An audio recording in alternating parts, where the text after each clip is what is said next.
nitolbu. U Alla ta' dejjem li tista' kollox, intellajt fil-glorja tas-sema bir-ruħ u l-ġisem lill-Verġni bla teba Marija Omm Ibnek.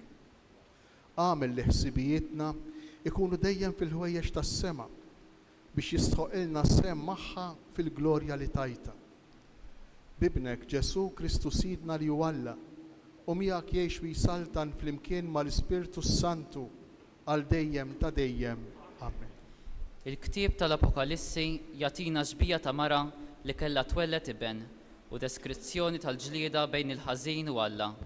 Din hija dera ta' kif kellha tkun il-missjoni ta' Marija fid-dinja.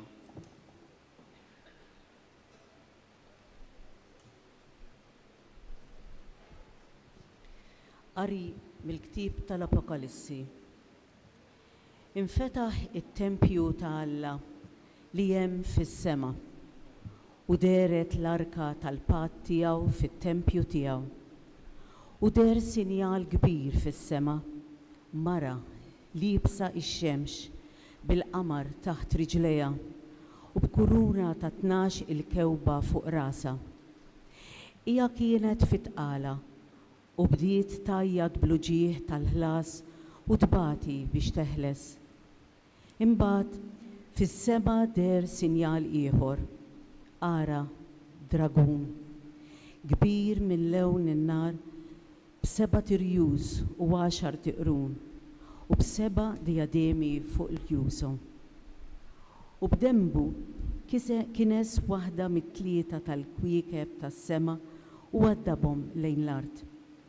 U d-dragun mar qad quddiem il-mara li kienet se tilet biex kif tilet lil-bina jibilgħu. U hi weldet iben, tifel li kien qad irid jira l-ġnus bix-xettru tal-ħadid. U bina ġie maħtuf għal quddiem Alla u quddiem it-tron tiegħu u l-mara ħarbet fid-deżert. U smajt leħen qawwi fis-sema jgħid, issa ġiet is-salvazzjoni u l-qawwa u s-saltna ta' Alla tagħna u s-seta tal-Messija tiegħu. Il-kelma tal-mulej.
Xu sidek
Fl-ittra tiegħu lil Korintin, San Pawl jgħidilna li Kristu kellu jkun l-ewwel wieħed li jqum mill-imwiet.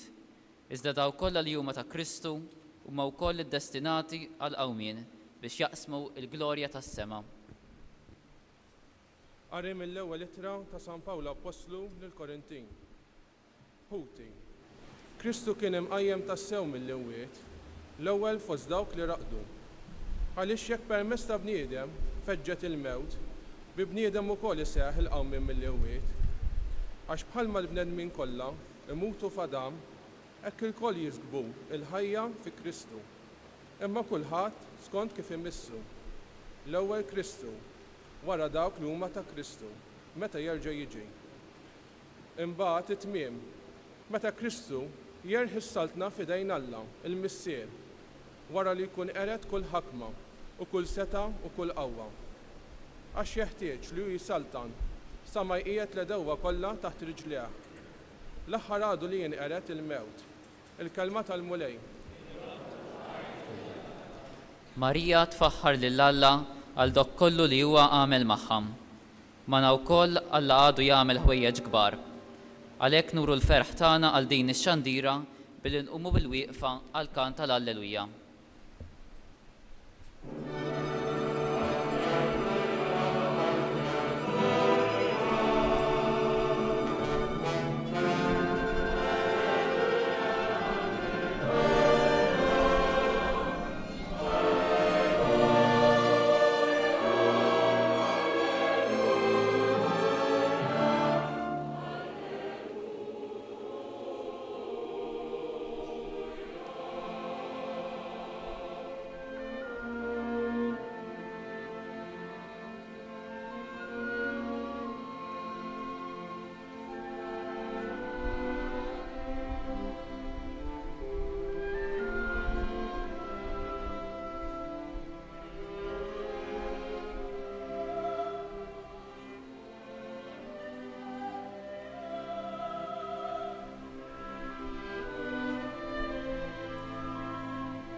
Il-mulej magħkom. Qari mill-Evanġelju skont San Luqa.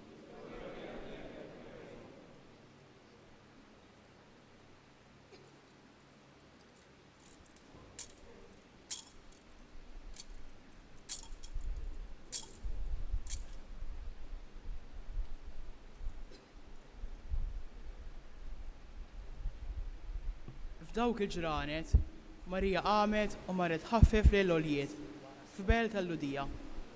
Daħlet għand Zakkarija u semmet l-Elizabetta. Malli Elizabetta semmet li Marija s-selmila, it-tarbija qabżet fi ħdana. U Elizabetta mtliet bl-Ispiritu Santu u nfexxet fajta kbira u qalet: Imbierka inti fost in-nisa u imbierak il-frott tal-ġuf tiegħek. Minn fejn ġini dan li jom sidi tiġi għandi? Għaxara, ma li smajt fi tnejja leħnet tislima tiegħek, it-tarbija qabżet u nqanqlet bil-ferħ fi ħdani. Iva, ħin dik li jemnet li jseħħ kull ma tqalilha min-naħħa tal-mulej. Imbagħad qalet Marija: Ruħi tfaħħar il-kobor tal-mulej u l-ispirtu tiegħi jifraħ falla s-Salvatur tiegħi. Għaxu xirtajnej fuq iċ-ċokon tal-qaddejja tiegħu. Iva, min issa l-qoddim kull nisa li jibda jsejjaħ li ħinja, għax is-Setani jagħmel miegħi ħwejjeġ kbar. Qaddisu l-isem tiegħu. Il-ħnina tiegħu tinfirex f'kull żmien fuq dawk li jibżgħu minnu. U wara l-qawwa ta' driegħu, xerret lil dawk li huma mkabbra f'qalbhom. Niżel is-setala minn fuq it-tron tagħhom u olla jiċkejknin. Mela b'kull ġid li minnu bil-ġuħ u l-onja bagħathom il-barra b'xejn. Ħaħseb Iżrael għaddej tiegħu għax ftakar fil-ħniena tiegħu. Bħalma wieħed il-missirijietna bris Abraham u nislu għal dejjem. Il-kelma tal-mulej. Nibqgħu bil-wieqfa.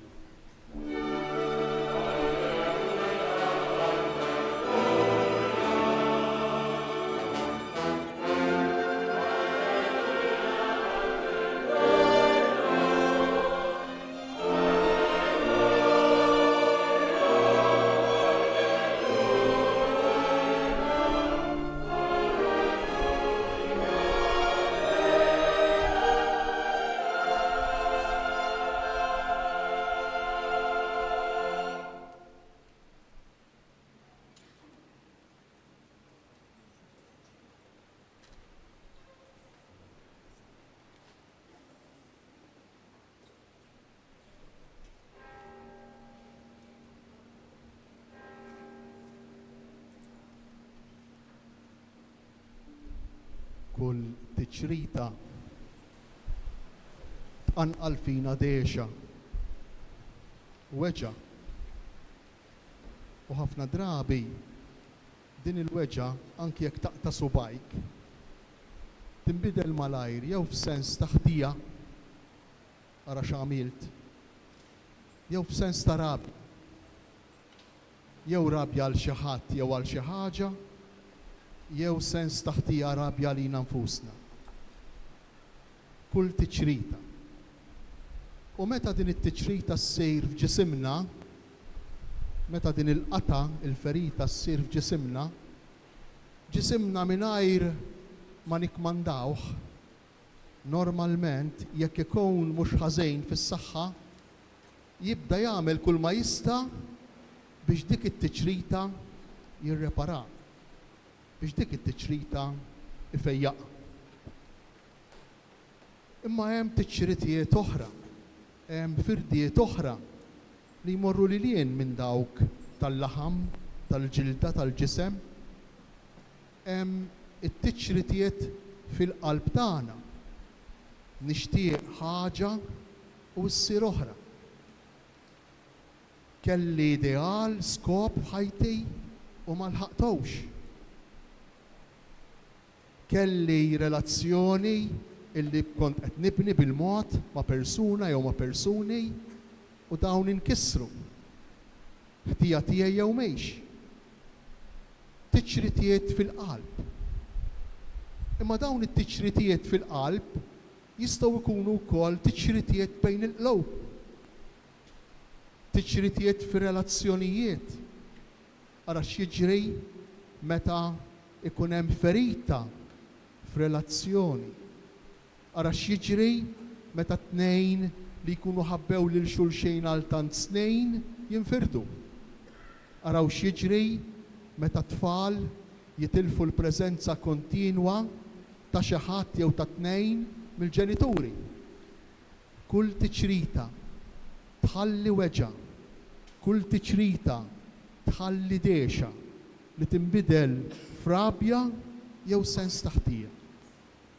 U r-rabja u s-sens ta' ħtija u l-weġa ma jħallunix sew.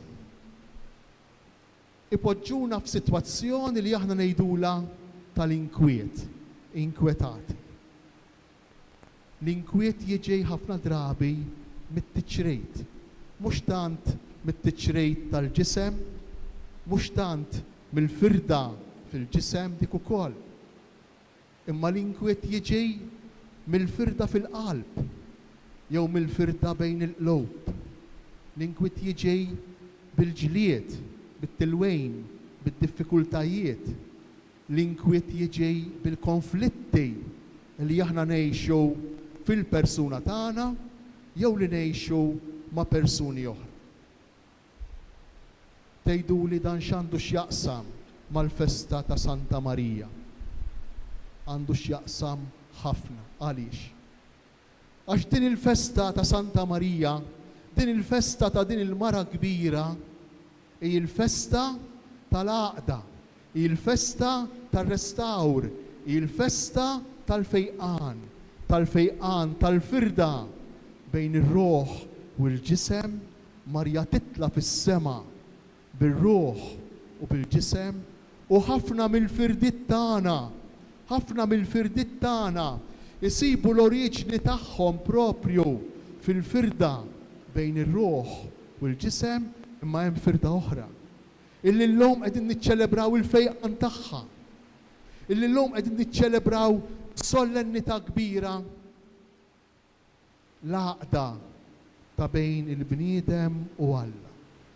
Marija li titla fis-sema, Marija meħuda fis-sema.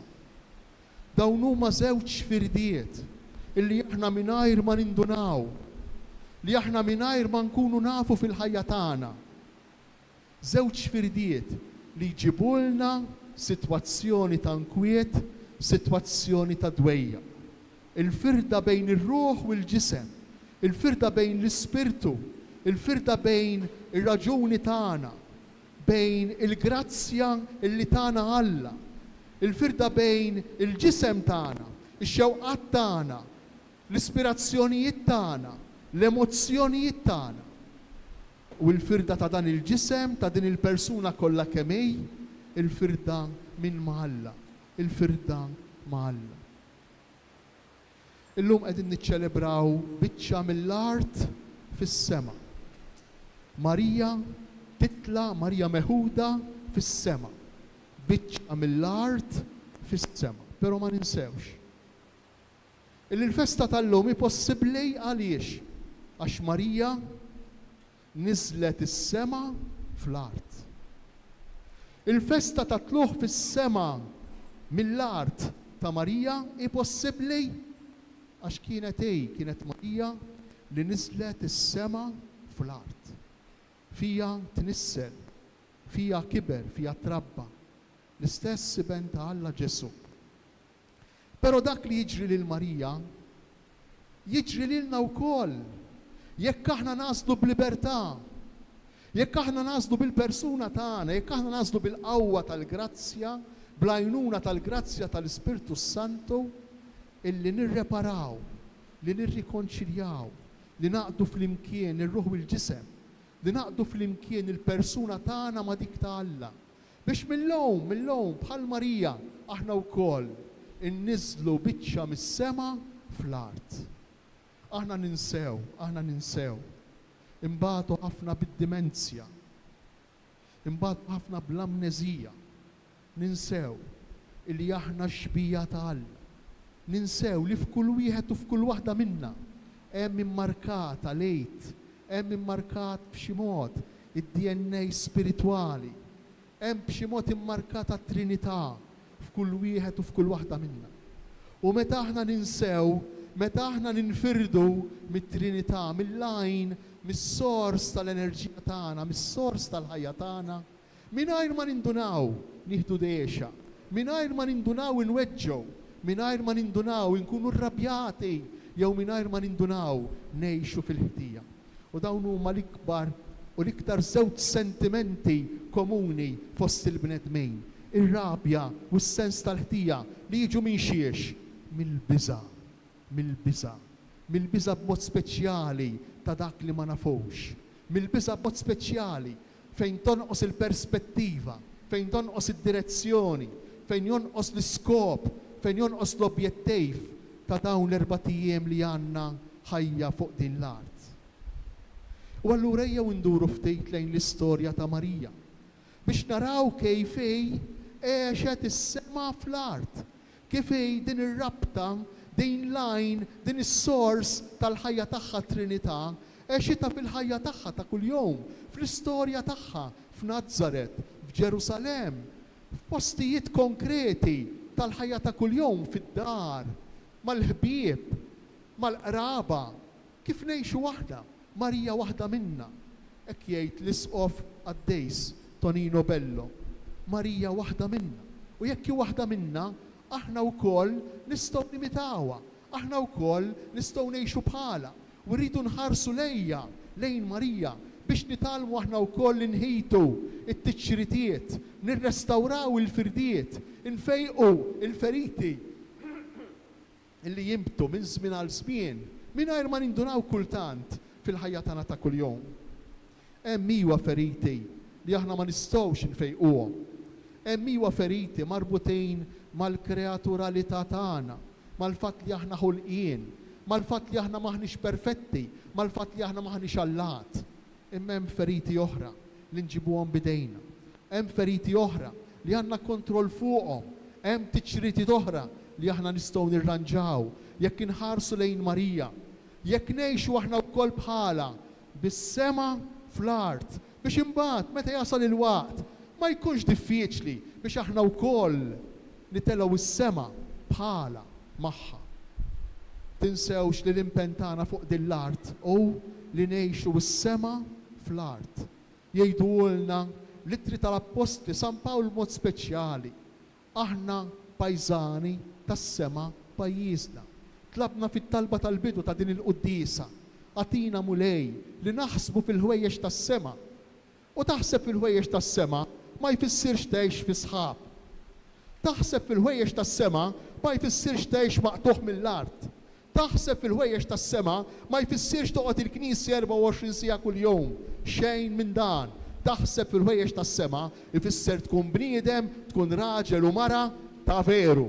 Tkun raġel u mara kollok kemient, mod sħiħ, mingħajr ma titlef l-ebda parti mill-esperjenza umana tiegħek, mingħajr ma titlef l-ebda dimensjoni tal-personalità tiegħek, la dik intrapsikika, la dik personali tiegħek propju, la dik interpersonali mal-oħrajn, la dik razzjonali spirituali ma' Alla, mas-sors, mal-enerġija vera tal-eżistenza tagħna li ħafna drabi aħna ninsew.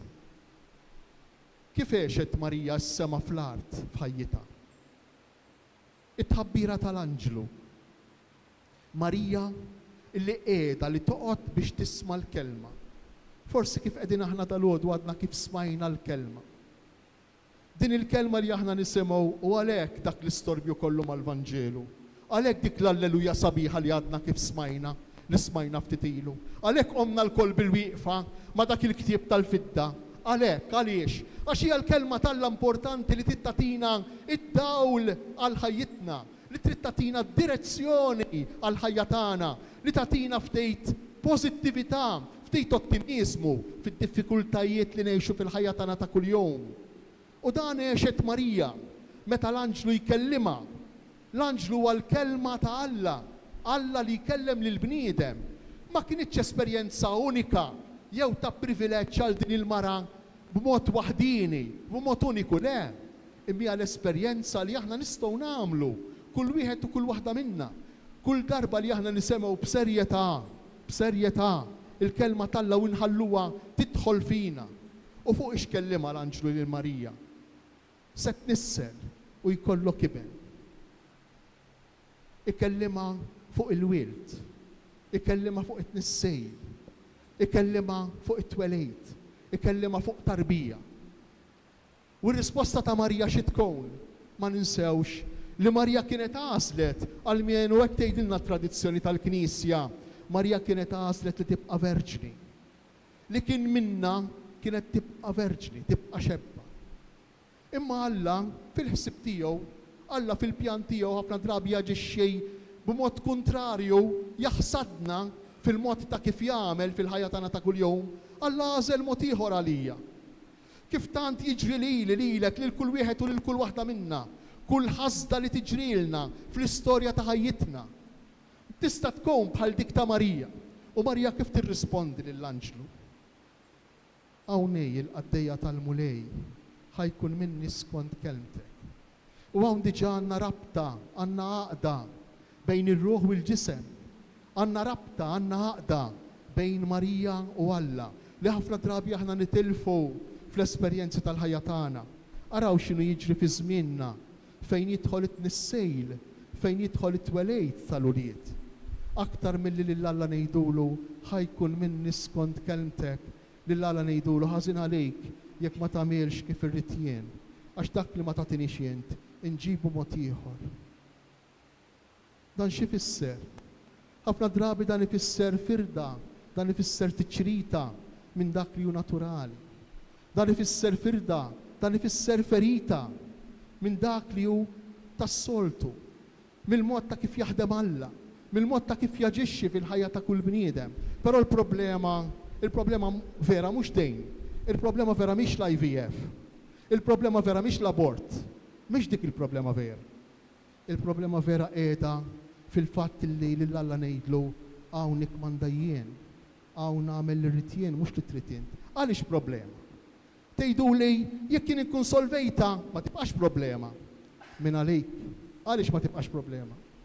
Għaliex tibqa' problema? Għax jekk int ma taħdimx fuqek innifsek, jekk int ma tindunax illi qiegħed tagħmel dak li trid int u mhux dak li jrid il-missier, mhux dak li jrid Alla, int tibqa' bl-istess attitudni f'kollox mar-raġel, ma' tfal meta jikbru, mommok ma' missierek, u x'jiġri jekk inti trid tagħmel dejjem dak li trid int. U jekk qatt ma tgħid bħal Marija hawn il-qaddejja tal-mulej ħajkun minn niskont kelmtek, it-tiċrita tkompli tikber. U tkompli żarrat bħal meta tiġbed ħajta. Għaliex? Għaliex? Għax il-problema mhix it-tfal, jew li ma rridhomx it-tfal. Il-problema iktar fonda. Il-problema hi hawnhekk manda jien, hawn nagħmel li rrid jien, għandi l-flows, allura nagħmel triq fil-baħar. Dik il-problema. U t-tiċrita ma tfiqx. U jien nibqa' bija t-tiċrita. Jien nibqa' bija t-tiċrita. Jien ngħixha l-firda ġo fija. Jien ngħixha ir-rabja, il-biża' jew is-sens taħtija. Jien u nipprova nifgah b'mod jew bieħor. Imma Marija tallimna wkoll li jista' jkun hemm tiċrita fir-relazzjonijiet. X'tagħmel Marija wara li tisma' lill-anġlu jkellimha? Titlaq u tmur għand Eliżabetta. Kemm nisma'u bħali tisimgħu intom ukoll relazzjonijiet folots. Kemm nisma'u tisma'u intom ukoll b'relazzjonijiet li jkunu mimlijin b'apparenza, dak li jidher minn barra. Bonġu, ħafna kliem sabiħ quddiemek, imbagħad daqqit tas-sikkina u stalletti minn wara darek. Kemm nisimgħu minn dawn ir-relazzjonijiet? Kemm relazzjonijiet illi apparentement huma normali, imbagħad meta tidħol fil-fond issejb li hemm ħafna għejra, li hemm ħafna mibeda, li hemm ħafna kompetizzjoni. Kemm relazzjonijiet bħal dawn? X'tallimna Marija fir-relazzjonijiet biex is-sema tinżel fl-art, ħalli mbagħad aħna wkoll nibdew ngħixu is-sema diġà minn din l-art u tkun naturali illi aħna wkoll magħha nitelgħu fis-sema meta jasal il-waqt. X'tallimna Marija? Is-sinċerità, l-imħabba, l-awtentiċità fir-relazzjonijiet tagħna. Il-ġlieda li aħna rridu nagħmlu ma' nfusna biex nelbu ċertu sentimenti bħal milejra, mod speċjali lejra bejn l-aħwa. Kemm ejra bejn l-aħwa. Kemm ejra bejn l-aħwa. Kemm ejra bejn nies li jiġu minn xulxejn. Marija tallimna, Marija li kienet tiġi minn Eliżabetta, Marija li kienet differenti minn Eliżabetta, Marija li kienet żagħżugħa Eliżabetta mara anzjana, Marija li kienet ġejja minn familja sempliċi, Eliżabetta li ġejja minn familja tas-saċerdoti, minn familja ta' klassi. Ma dawn it-tnejn ma joqgħodux jaraw id-differenzi ta' bejniethom li jistgħu jkunu hemm, imma jqisu lil xulxin b'rispett, b'istima. Kull persuna għandha dritt, għandha jett għal stima, għal rispett. Imma jekk aħna nerġgħu nduru għall-ewwel episodju ta' Marija, jekk aħna lill-Alla ngħidulu mhux kif trid jien imma kif irrid jien, allura insewhom ir-relazzjonijiet awtentiċi. Insewhom il-fejqan u r-restawr fir-relazzjonijiet ta' bejnietna. Ħallu l-kompetizzjoni tidħol, ħallu lejra tidħol, però dawn li jenna jpoġġuna f'infern minn din id-dinja, altru li mhux is-sema fl-art, imma l-infern fl-art. Marija tallimna kif ngħixu il-paċi u l-ferħ li jagħtina Alla meta aħna Alla nħalluh ikun il-kumpan tagħna, il-ħabib tagħna. Imbagħad niltaqgħu mal-episodju sabiħ tal-miliet. Marija li twellet lil Ġesu. Il-Vanġelu jgħidilna fi sqietu u medditu f'maxtura dawk iż-żewġ kelmiet. Għalkemm huma ftejt żewġ kelmiet biss. Imma juru il-kura, l-attenzjoni, l-affett, l-imħabba kontinwa li mbagħad nerġgħu nibqgħu narawha fil-Vanġelu. Tmur bih fit-tempju tippreżentah, tmur bih fit-tempju għal bar mitzvah meta kellu 12 sena. Nibqgħu narawha din il-kura ta' Marija għal Ġesu. Meta jien nitlaq blidija għaw li rritjen u mhux li tritient, allura l-tfal tiegħi ma nisma'homx bħala persuni. It-tfal tiegħi inkun kuntent bihom jew kuntenta bihom sakemm ġew fid-dinja. It-tfal tiegħi huma oġġett tas-sodisfazzjon tal-pjaċir tiegħi. It-tfal tiegħi mhumiex persuni differenti minni, imma huma sempliċement estensjoni tiegħi, huma sempliċement sodisfazzjon ta' bżonn illi forsi kont nixtieq immissa la darba ġien, la darba jiena sodisfatt jew sodisfatta, issa m'għadhomx daqshekk importanti, u allura t-tfal tiegħi m'għadhomx daqshekk importanti. Allura ma jimpurtax jekk jien inħallihom għal ħin twejl weħidhom. Ma jimpurtax jekk jien insib elf mod ta' kif impoġġihom hawn jew hemm, ma jimpurtax l-aqwa illi jien qiegħed sew ikun minni dak li rrid jien mhux dak li trid int. Għalhekk id-dnub il-kbejr dan hu. U għalhekk Marija kbira, għalhekk Marija kbira għax kienet kapaċi tissottometti il-libertà tagħha, ir-rieda tagħha għal dak li jixtieq Alla, għal dak li rid Alla minna. Kemm għandna bżonna fid-dinja ta' żmienna, kemm għandna bżonna fil-familji tagħna, kemm għandna bżonna fir-relazzjonijiet ta' bejnietna, din il-konvinzjoni, din il-verità. Kemm inkunu iktar kuntenti li kieku nħallu lilna nfusna, nitilqu lilna nfusna fil-providenza ta' Alla, fir-rieda ta' Alla li jrid biss il-ġejt lil kull wieħed u lil kull waħda minni ma ngħidġilna bħal Eva. Xi ġrala Eva? Kienet kuntenta fil-ġnien Eva, però xi ħadd fess f'silha f'moħħha u qalilha dak ma jridkomx kuntenti, dak ma jridkomx sew, dak qalilkom ma tieħdux mill-frotta biex ma tkunux bħalu. U aħna ngħixu kontinwament din it-tfessfisa ġewwa moħħna. Alla ma jridniex sew, Alla ma jridniex kuntent, Alla ma jridniex ferħan. Din hija l-konvinzjoni li aħna ngħixu biha kontinwament u li rridu nikkumbattu u dan hu id-dnub oriġinali. Id-dnub oriġinali mhux dak li jagħmlu Adam u Eva ma nafx kemm ilu, imma d-dnub oriġinali huwa in-nuqqas ta' fiduċja f'Alla li jien illum, int illum, kull wieħed u kull waħda minna inġorru u ngħixu fl-esperjenza tal-ħajja tagħna. U allura bil-fors naħsbu fina nfusna. Il-ħajja tagħna ssir kollha kemm hi self-defense, kollha kemm hi reattiva, reazzjoni, u qatt ma nkunu proattivi, qatt ma nimxu l-qudiem, imma dejjem niddefendu crisis management kontinwament fil-ħajja tagħna ta' kuljum. Għaliex? Għax jekk m'hemmx perspettiva, għax jekk m'hemmx direzzjoni, jekk m'hemmx objettivi ċari, allura l-importanti li l-lum inkampa almenu mhux ħażejn. Din hija l-loġika, din ir-raġuni li bija nimxu. Allura ma jimpurtax jekk it-tfal ikollhom joqogħdu man nanniet jew x'imkien ieħor għal ħejn twejl, ma jimpurtax. Marja tallimna l-attenzjoni għal persuna, għal kull persuna. Aħna għedna li kull persuna hija xbija ta' Alla, kull persuna fija timbru tat-Trinità, kull persuna meta aħna narawha ikun min ikun u min hu intelligenti jew mhux, fqirja jew sinjur, għandu kemm għandu degrees jew m'għandux, kull persuna ritratt, statwa ħajja ta' Alla. U allura jixilqilha dejjem kull rispett, l-ikbar rispett, l-ogħla rispett, iktar mix-xogħol, iktar mill-flus, iktar minn kull proġett jew pjan ieħor li aħna jista' jkollna fil-ħajja tagħna ta' kuljum. U din hija ġlieda li rridu niġġieldu l-koll flimkien. Kollha kemm aħna rridu niġġielduha din il-ġlieda. Il-ġlieda favur il-bniedem. Għax jiġralna meta naħsbu biss fina nfusna, meta l-persuna jew il-persuni l-oħra jkunu sempliċement oġġett, aħna nispiċċew nibdew ngħaddu minn fuq kulħadd, minn fuq dak jew minn fuq dik, mingħajr biss lanqas nindunaw. U dan hu żball kbir li jien forsi jinstess nagħmel fil-ħajja tiegħi. Nibqa' dej minn fuq dak li jkun.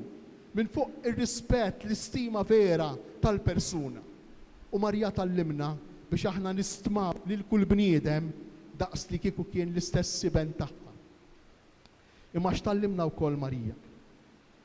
Marija tallimna li kultant hemm bżonn li morru fit-Tempju ta' Ġerusalem. Kif nistgħu ngħixu s-sema fl-art?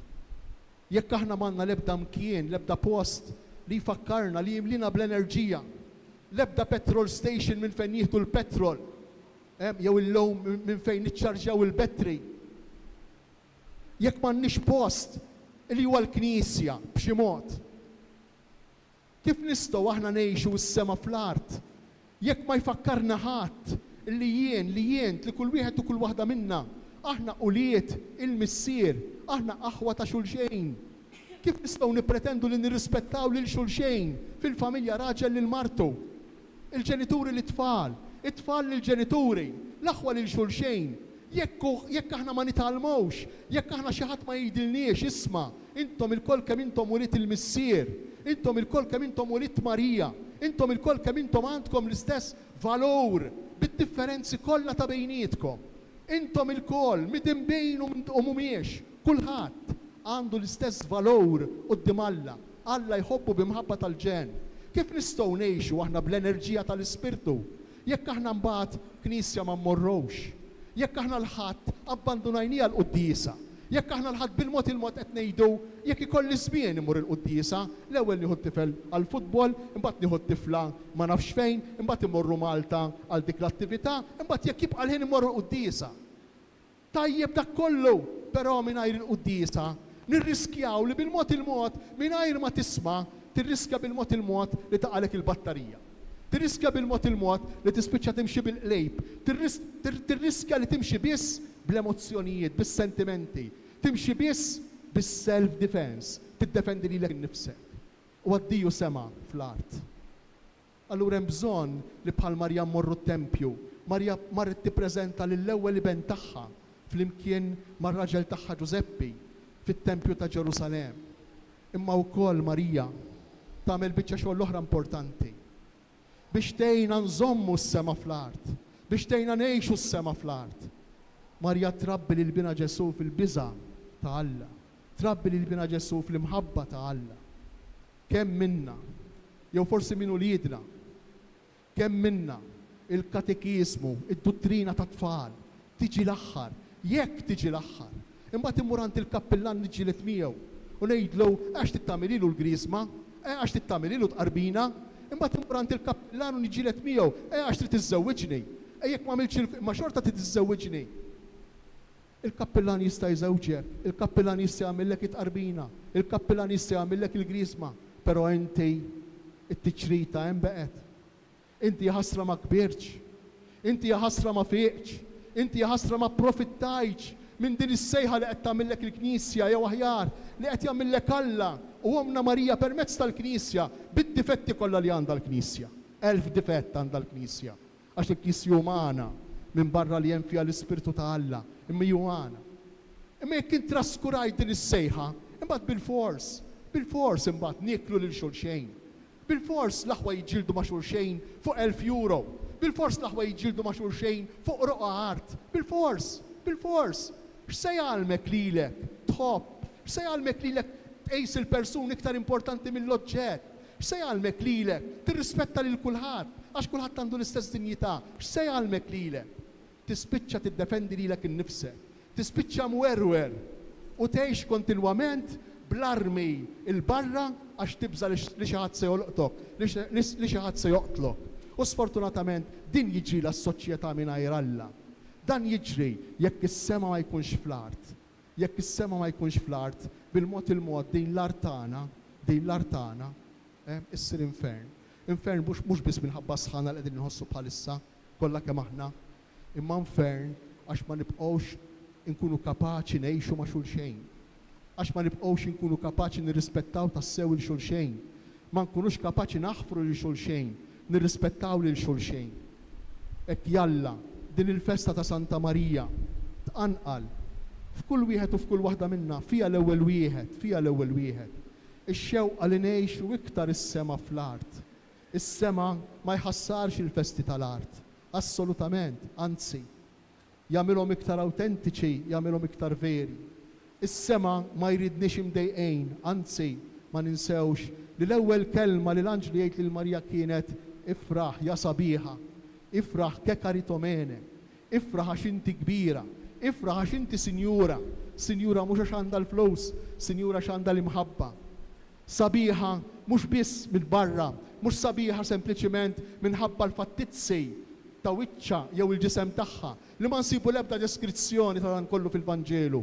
Imma sabiħa għaliex? Sabiħa għax taf tħobb, sabiħa għax taf tħenn, sabiħa għax taf tgħin, sabiħa għax għaddejja. Il-mulejja tina li din il-festa ta' Santa Marija ma tkun sempliċement festa li nagħmlu bil-ġisem tagħna, bil-preżenza tagħna, imma festa li nagħmlu bil-qalb tagħna, festa li nagħmlu lilha u lilna nfusna. Qalb maquda ma' ġisem, ruħ maquda ma' ġisem, u l-persuna sħiħa tagħna maquda ma' Alla kif kienet tagħha, kif hi tagħha u kif nittamaw li tkun tagħna.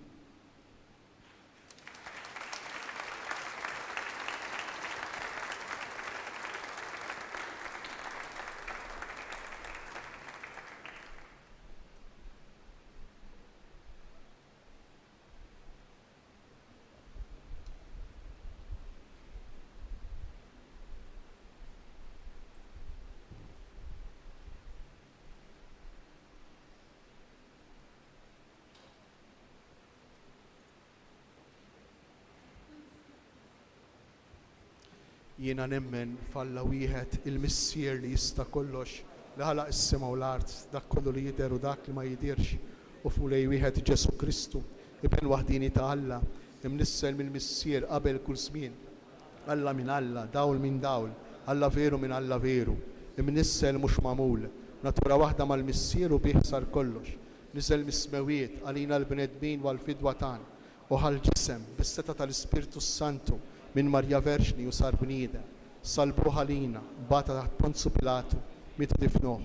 Fit-tielet jum għamil l-imwiet skont il-kodba mqazza u tela s-sema, qiegħed fuq il-lemin tal-missier, u għandu jerġa' jiġi bil-glorja biex jagħmel ħaq mill-ħajjin u mill-mejtin. Is-saltna tiegħu ma jkollix tmiem, u fl-Ispirtu Santu mulej li jagħti l-ħajja, li ġej mill-missier u mill-liben, li jum imweġġaħ fl-imkien mal-missier u mal-liben, u li tkellem f'hom il-profeti, u fi knisja waħda, qaddisa, kattolika, apostolika, nisqarma mudija waħda għal maħfra ta' dnubiet, nistenna l-qawma mill-imwiet u l-ħajja ta' żmien li ġej. Amen.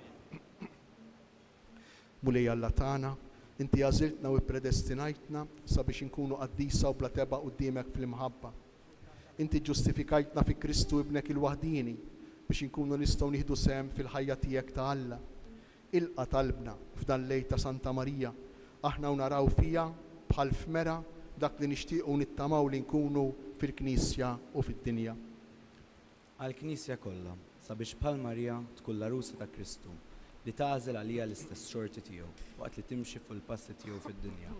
Tasal fis-salta tas-sema fil-ħajja ta' dejjem ma' Kristu rebbieħ. Nitolbu. Ismana nitolbuk mulej. Għall-bnedmin kollha sabiex iħarsu lejn il-ħajja ta' dejjem bħala l-milja tal-ħajja li għalija aħna msejħin fi Kristu u llum narawha tiddif Marija li ssieħbet ma' Ġesu bħala d-disċieplu tiegħu f'din il-ħajja u rebbieħa miegħu fil-ħajja ta' dejjem.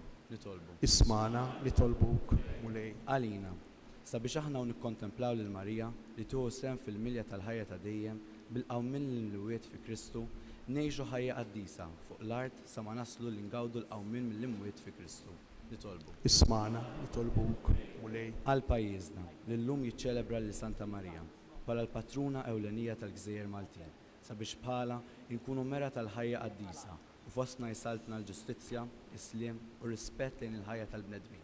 Nitolbu. Ismana nitolbuk mulej. Mulej Alla tagħna, nitolbuk tagħtina l-grazzja li kif aħna narfuk, inħobbuk u nadurawk f'din il-ħajja, naslu li narawk wiċċ fil-ħajja ta' dejjem fl-imkien ma' Marija, bi Kristu Sidna.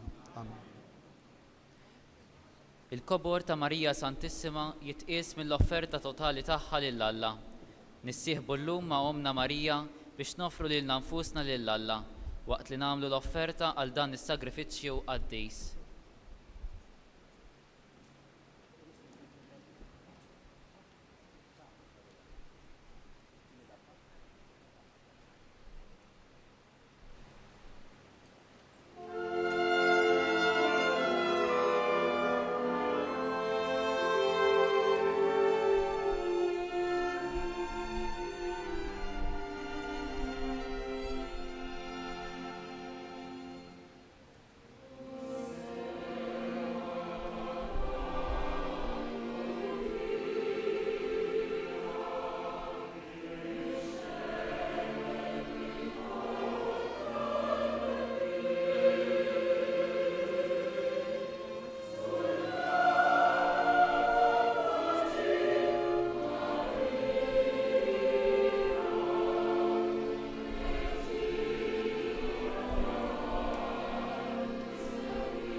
jitolbu ħuti biex is-sakrifiċċju tiegħi u tagħkom ikun joġob l-Alla l-Missier li jista' kollox.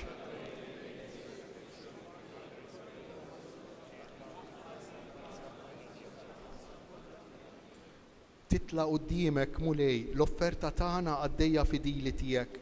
Għamel li l-Verġni mqadsa Marija mtella fis-sema tidħol għalina quddiemek bit-talb tagħha biex qlubna jitkebsu bin-nar ta' mħabbtek u dejjem jixtiequk bi Kristu Sidna.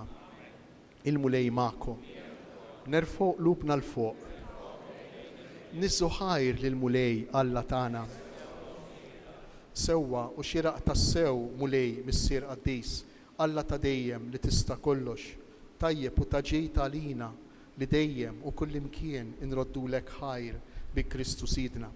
Għax illum il-Verġni Omm Alla ġiet imtella fis-sema bħala bidu xbija tal-Knisja tiegħek fil-milja kollha li għad tidher fija u bekk saret xbija ta' tama sħiħa u ta' faraġġ għall poplu tiegħek fil-mixja tiegħu fuq l-art.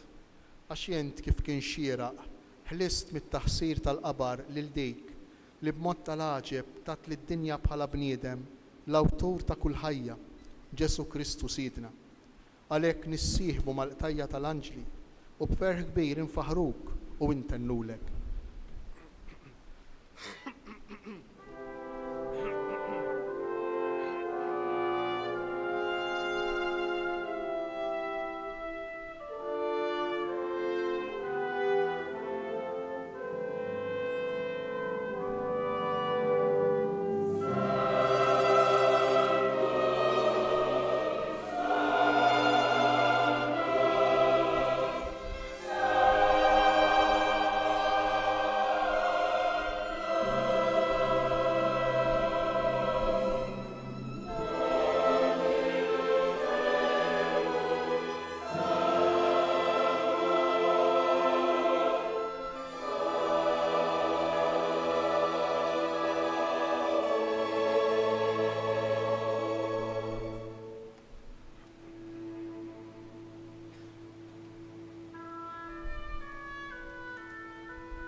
Qaddis tas-sewient mulej u jistħoqlok it-tifħir tal-ħolqien kollu. Għax bibnek Ġesu Kristu Sidna u bil-qawwa tal-Ispirtu Santu inti tagħti l-ħajja kollox tqaddes u tibqa' dejjem tiġbor għalik poplu biex mintluħ ix-xemx sanżula issirlek offerta safja. Għalhekk mulej ġejna quddiemek b'dawn l-offerti biex ikunu konsagrati lilek. Miċċo kontana nitolbuk qaddisom bl-ispirtu tiegħek biex isiru il-ġisem u d-dem ta' ibnek Ġesu Kristu Sidna li bik mandament tiegħu qegħdin niċċelebraw dan il-misteru. Għaxu fil-lejl li fih ingħata lina ħal-ħobs radlek il-ħajr birek qasam tal-id-dixxipli tiegħu u qal ħudu u kulu il-kol minn dan għax dan huwa ġismi li jingħata għalikom.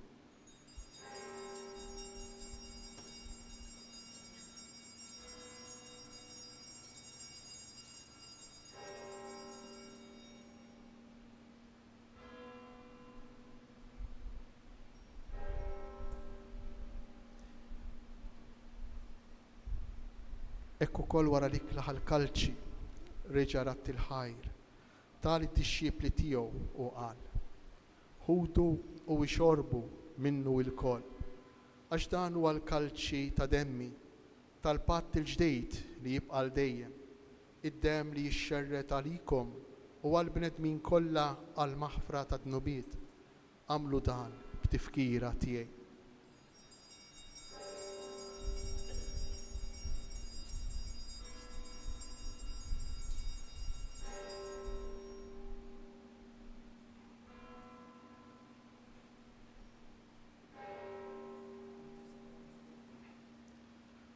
Dan hu l-misteru tal-fidi.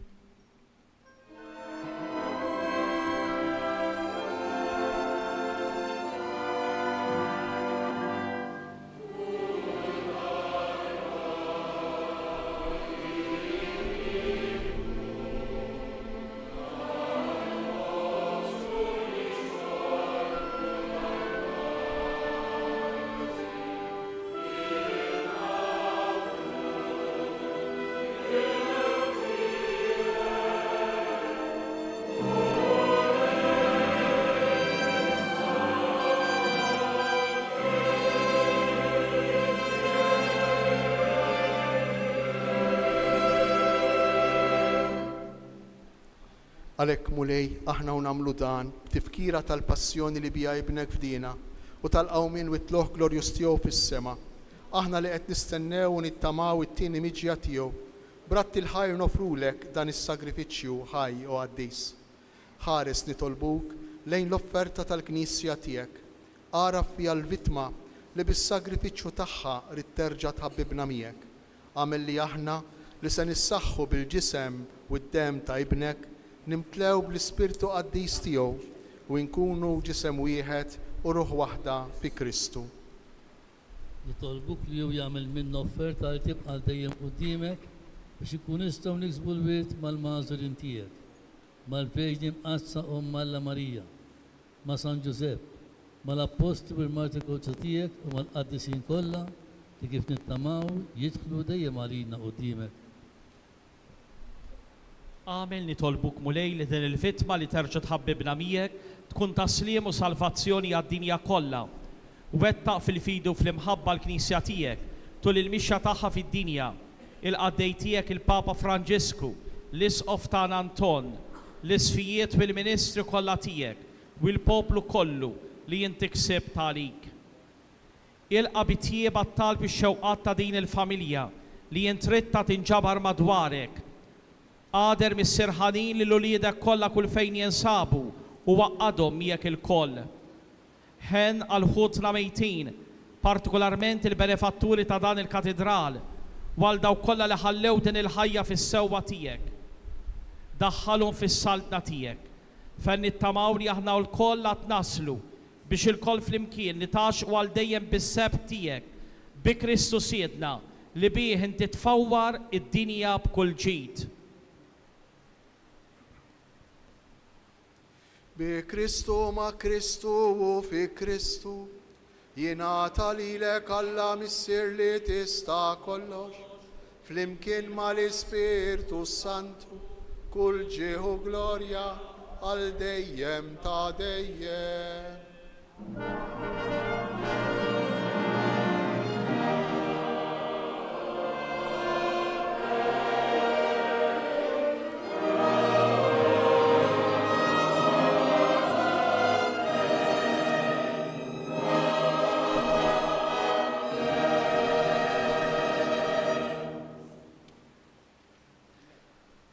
Ejjew nitolbu kif għallimna u ridna nagħmlu li bent Alla għas-salvazzjoni tagħna.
Eħlisna nitolbuk mulej minn kull deni, għatina fit-tieba u l-ħnina tiegħek il-paċi fi żmienna biex inkunu ħielsa dejjem id-dnub u mħarsa minn kull inkwiet. Aħna u nistennew u nittamaw lejna u l-miġja tas-Salvatur tagħna Ġesu Kristu. Mulej Ġesu Kristu, li qed lill-apostli tiegħek inħallilkom isliem natikom islim tiegħi. Tħarix lejn nubitna. Iżda ħares lejn il-fidi tal-Knisja tiegħek. Għatija sliem u l-għaqda li jien trid fija, int li tgħix fis-saltan għal dejjem ta' dejjem. Il-paċi tal-mulej tkun dejjem magħkom. Għatu l-paċi lil xulxin.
danu il-ħaruf Talla, danu Ġesu li jfejjaq it-tiċrita, li jfejjaq l-uġieħ, ir-rabja u s-sens taħtija tagħna. Danu dak li jaqqat is-sema mal-art, danu dak li jfejjaqna. Ħenjin aħna li aħna mistiedna għal din l-ikla tal-ħaruf. U lej, ma jistħoqlix li tidħol taħt is-saf tiegħi. Istejt kelma waħda u ruħi tkun imfejqa. Waqt li nersqu l-altar biex nirċievu lil Ġesu li huwa liben ta' Marija, nitolbuh nisselfina dik l-umiltà u l-fidi li kellha Marija. Għal waqt it-qarbin nitolbukom tersqu lejn l-eqreb saċerdot. Għal benefiċċju ta' dawk li għal xi raġuni jew oħra ma jistgħux jirċievu is-sagrament tal-Ewkaristija, ejjew flimkien ngħidu t-talba ta' tqarbina tax-xewqa. Ġesu, jiena nemmen li inti tinsab ta' bilħaq fis-sagrament tal-Ewkaristija. Irrid inħobbok fuq kollox fuq kulħadd. Inti taf li nixtieq nirċevik ġewwa fija, imma ġala darba bħalissa ma nistax nilqak ġewwa fija sagramentalment, nitolbok li tiġi fija spiritwalment. Ejja għandi Ġesu tiegħi biex jiena niġi għandek. Ħeġġiġni bl-imħabba għalik biex f'ħajti u f'mewti jiena nemmen fik, nitma' fik u nibqa' nħobbok għal dejjem. Amen.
nitolbu.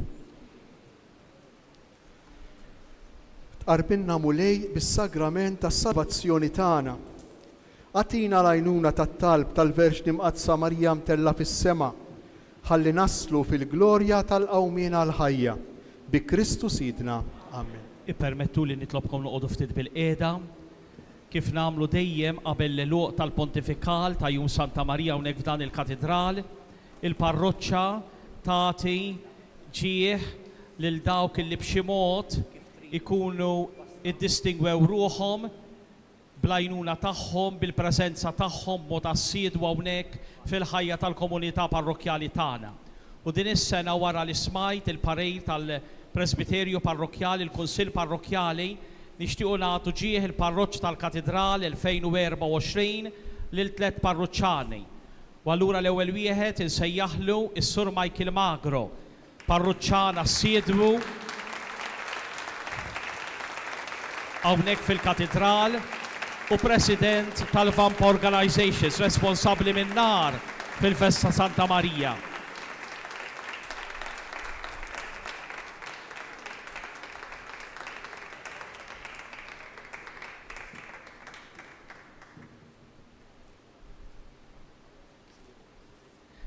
Insejjaħ issa wkoll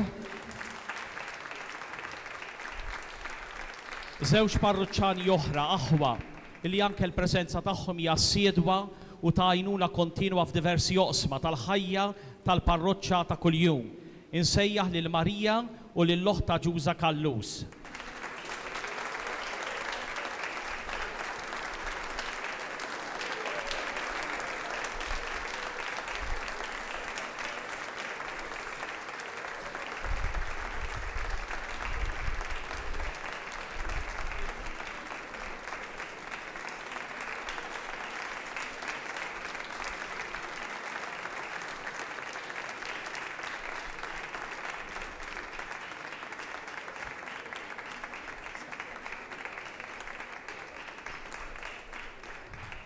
Waqt li nifirħilhom nieħu din l-okkażjoni biex fisem il-Vigarju Ġenerali tad-Djoċesi tagħna u President tal-Kapitlu tal-Katedral, il-membri kapitolari, is-saċerdoti membri tal-Presbiterju tal-Katedral, anke dawk illi iwettqu l-ħidma pastorali tagħhom il-bogħod minn xtutna, ir-reliġjużi, nixtieq fisem il-komunità kollha nawguralek il-festa tajba, eċċellenza, f'dan il-jum illi fih il-Katedral tad-Djoċesi tagħna jiċċelebra l-festa tat-titular tiegħu. Nitolbu l-ħarsien ta' Santa Marija fuqek sabiex tkompli tajjixna bil-kelma tal-mulej. Kif qedtilna inti ma tkun sempliċement festa li tolqot biss il-ġisem tagħna, u allura sempliċement sodisfazzjon tal-momentu jgħaddi, imma tkun okkażjoni biex nimmaturaw fil-ħajja tar-ruħ tagħna. Nestendi l-awguri tiegħi tal-festa tajba li lkom hawn preżenti partikolarment inħossni fid-dmir l-eċċellenza tagħha l-President tar-Repubblika ta' Malta illi għall-ewwel festa tagħha ta' Santa Marija ġoba tonorana bil-preżenza tagħha hawnhekk dalgħodu.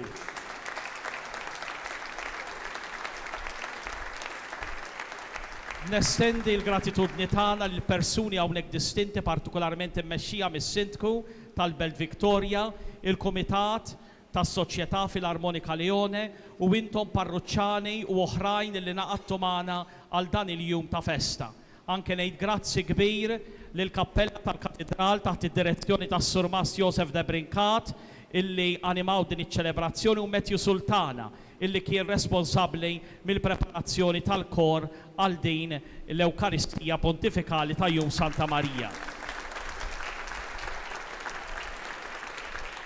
Fit-tmiem ta' din iċ-ċelebrazzjoni sejrin namlu din it-talba supplika ħerqana lil Marija Assunta għal paċi fl-art imqazza, l-art illi fija għexet Marija, l-art illi fija temmet il-mixja tagħha fostna u kienet dik l-art illi minna għaddiet tal-ħajja fis-sema.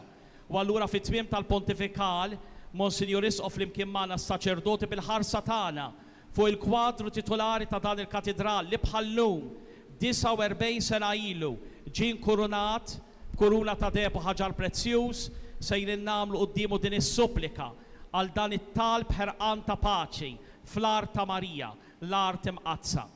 Inħeġġixkom sabiex inkomplu ngħixu dan il-jum frabta sħiħa bejnietna u ma' Marija u ma' Ġesu fil-11 u f'nofsinhar ikollna aktar quddies, imbagħad il-lejla fil-5 quddiesa bl-Ingliż, fis-6 talb tas-salmi, fis-7 tibda ħirġa l-purċissjoni u fit-8 u nofs sal dawk li jaħdmu matul il-ġurnata u għaddejjin bis-servizzi tagħhom għalina ikollna l-aħħar quddiesa waqt li tkun għaddejja l-purċissjoni fit-toroq tal-Belt Victoria. U allura inħeġġixkom ħafna nħabbirkom ħalli ħadd ma jibqa' mingħajr l-Ewkaristija f'dan il-jum qaddis ta' Santa Marija. Inqumu bil-wieqfa.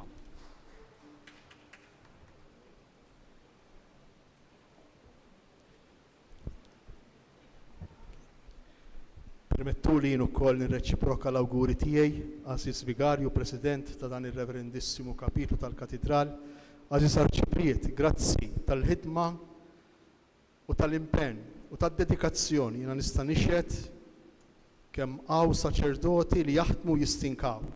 Grazzi Arċipriet tal-impenn kollu tiegħek biex din il-parroċċa tibqa' tkompli tkun ta' servizz għall poplu tagħha, għar-Rabat kollu kemm hu imma wkoll għad-Djoċesi kollha kemm hi, la darba dan huwa l-Katedral ta' Djoċesi. Waslu dawn l-awguri tiegħi, l-awguri tagħna lkoll lil morta tagħkom fid-djar u lil dawk li għaddejjin minn żmien jiebes, minn żmien ta' diffikultà. Il-missier tagħna fi Kristu Anton, għal grazzi tal-law tas-Seda Apostolika, isqof tal-Knisja Mqazza f'Għawdex, fisem il-Papa, jagħti dawk kollha hawnhekk preżenti, niedma meħtijietom, imqarra u nqarbna il-Barka Apostolika bl-indulġenza plenarja.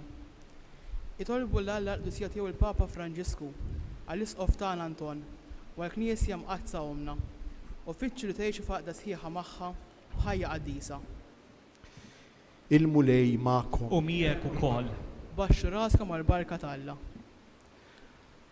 Alla li fit-tieba tiegħu rid jifdi l-bniedem bibnu mwieled minn Marja Verġni, jagħnikom bil-barka tiegħu. Amen. Jagħtikom li dejjem u kullimkien ikolkom fuqkom il-ħarsien ta' Marja Verġni li biha lqajna lil min tagħna l-ħajja. Amen. Timtela ruħkom bil-ferħ u l-grazzja tas-sema, intom li llum inġbartu bil-qima għal-festa ta' Alla mtella fil-glorja tas-sema bir-ruħ u bil-ġisem. Amen. U bl-interċessjoni tal-qaddisejn Apostli Pietru u Pawlu, iberikkom Alla li jista' kollox, il-Missier, l-Iben u l-Ispirtu Santu. Amen. Issa nistedinkom nieħdu din it-talba fidejna ħalli nagħmlu din is-supplika hawnhekk quddiem ix-xbija ta' Marja Assunta.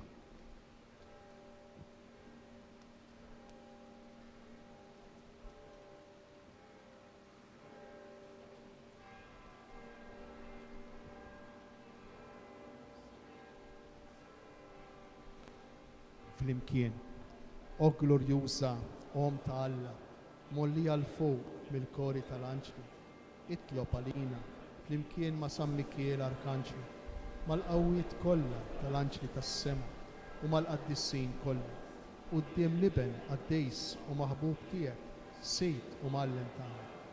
Ikseb għall-art imqazza, għall-ulida kollha, għall-familja sħiħa tal-bnedmin, id-don tar-rikonċiljazzjoni u tal-paċi.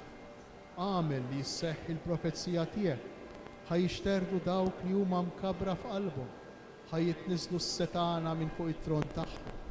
U sa fl-aħħar jitollew iċ-ċkejknejn, dawk li huma bil-ġoħ jimtlew bil-ġejt, dawk li jġibu sliem jinarfu bħala wlied Alla u ta' qalbhom ħelwa ikollhom wirthom l-art. Ħajaqal kollu Ġesu Kristu ibnek, li llum walliek il-fuq mill-kori tal-anċli, inkurunak bil-kuruna tas-salħu u qiegħdek fil-tron tal-ġmiel etern, lilu kull ċieħu glorja għal dejjem.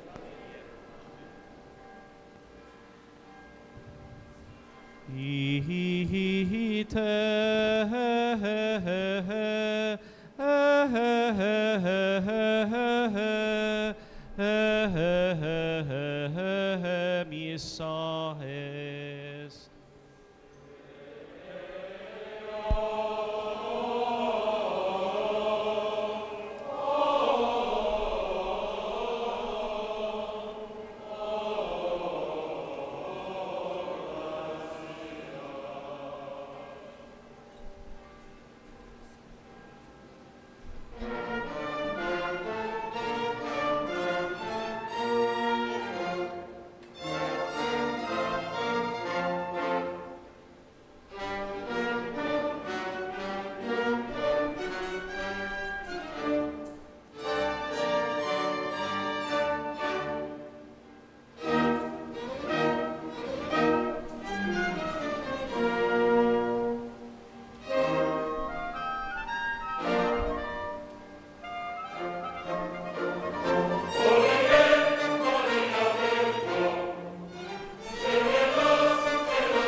U hekk ġejna fit-tmiem dan il-pontifikal.